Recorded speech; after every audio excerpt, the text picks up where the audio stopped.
Hello, we're here at Looking for Group with Ryan Costello. Hello. Hi. For those unfortunate souls out there who never heard of Looking for Group, what is it and how did it start? Looking for Group's just about the best thing ever. It is a webcomic. We produce a couple of pages a week, and we've been publishing it for 9 years. It's a creation of Ryan Sommer, Lara D'Souza, and it's fantasy satire, but it's also really got its own lore. It's got its own moral compass. And so sometimes it can just be wacky, hilarious fun where terrible things are happening to adorable creatures. And other times it can really make you think, and it's also had some really emotional moments. So our fans like it because they never quite know what they're going to get. Okay, and now it spreads to the real world with a board game. Yes, so last year we released, actually earlier this year, we released the proper version of Orphans and Ashes, the game of strategic orphan burning. So this is kind of a running gag in the comic where bad things are happening to orphans. We've even got a popular t-shirt where there's an orphanage burning in the background and Richard, our undead warlock, is saying, "You all saw it, that orphanage attacked me." So Orphans and Ashes is kind of an adaptation of that t-shirt where Kale, our elven hero, is walking along with Richard, the undead warlock, best friends for some reason.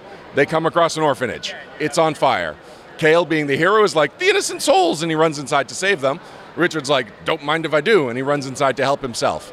Because you're both racing against the fire, but Kale is trying to pick up the orphans, which we've got a cool way the components work together.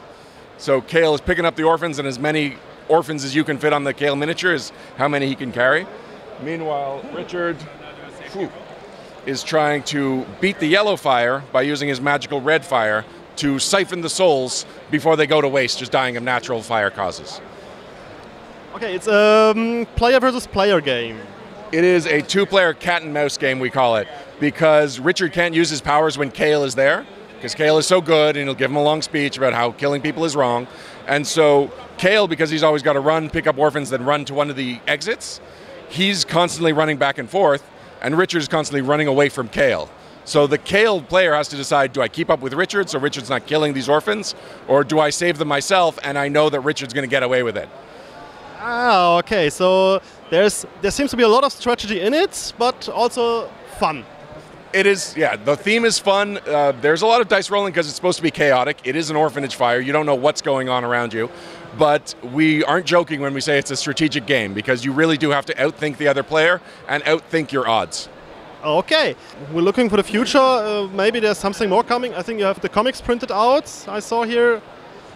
Yes, we've got the first 8 years of the comic are already in print. We're on the 9th year now and we're getting ready to collect that. We've got an expansion for Orphans and Ashes that will add 2 new characters. So it'll be a 4-player game. We're still testing out the rules. It might be a 2-on-2 team game, or we might be able to do a free-for-all. But one of the components I'm excited about is Suba, who is Kale's pet panther. So she's going to have a removable back that you can plug an orphan on, as though the orphan is riding off on a panther to safety. So there's not just a board game, but there's also a role-playing game for Looking for Group. Yes, we kind of came full circle, because Looking for Group is largely influenced by things like World of Warcraft and Dungeons & Dragons, and now we've adapted this comic based on RPGs into an RPG.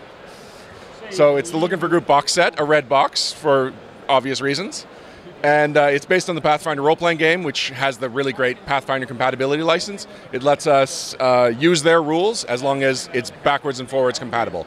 So this box kind of summarizes some of the Pathfinder rules in case this is your first role-playing experience, and then it's got brand new options if you want to make Pathfinder-based characters based on our characters. Okay, what's in this box? I think that I saw some... Yes. So it's basically everything for, you can play right out of the box, it's everything you would need. So we've got a set of dice in a Looking for Group dice bag.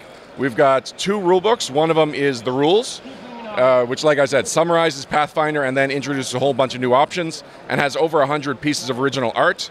And then there's an adventure. It's a 5th level adventure, and it's playable with the Pathfinder pre-generated characters that also come in the box. On top of that, we've got 3 sheets of cardboard pawns. So you've got the entire group, and then you've got all kinds of the characters that you see in the comic, including a full sheet of orphans. And then finally, in here we've got a double-sided dry erase mat that is forest on one side, dungeon on the other, so again, it's perfect for the adventure that's in there.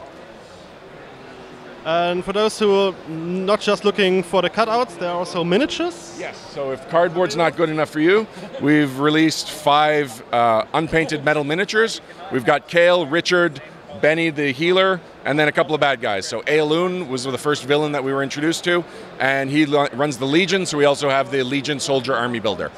And we've got a second wave in the works, which some things aren't finalized about it, so I can't tell you exactly who's going to be in it.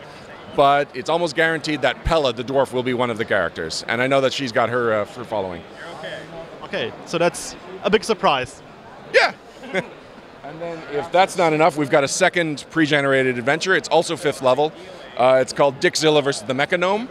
So similar to Orphans, gnomes often get just terrible treatment in the comic. And it's usually Richard's fault. So this is an adventure about a bunch of gnomes that are sick of that, and they've built a giant wrecking machine and are trying to destroy Richard in the group. So you actually have to get inside this giant mobile headquarters, stop it from the inside before it destroys the city. And it comes with a pre-generated character for Raid Bull, one of the Minotaurs from the comic. Okay.